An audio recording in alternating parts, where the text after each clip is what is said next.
Senior پنچایتی secretary کا سڑک حادثے میں انتقال۔ جگتیال کے کریم نگر بائی پاس روڈ چوراستہ پر 28 فروری شام 7:01 پیش آئے سڑک حادثے میں شدید زخمی ہونے والے سینئر پنچایتی سیکریٹری محبوب پاشا منگل کی شام اسپتال میں علاج کے دوران انتقال کر گئے۔ یہ حادثہ اس وقت پیش آیا جب دو موٹر سائیکلیں آپس میں ٹکرا گئیں، جس کے نتیجے میں محبوب پاشا کو شدید چوٹیں آئیں۔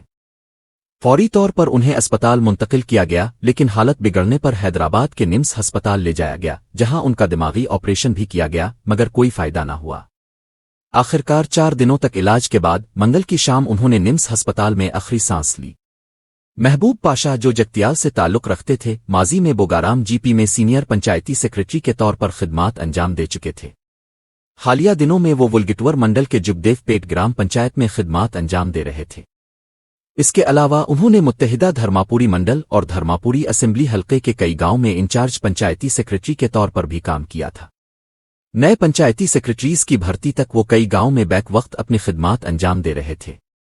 محبوب پاشا اپنے پیچھے ماں بیوی اور 2 معصوم بچے چھوڑ گئے ہیں۔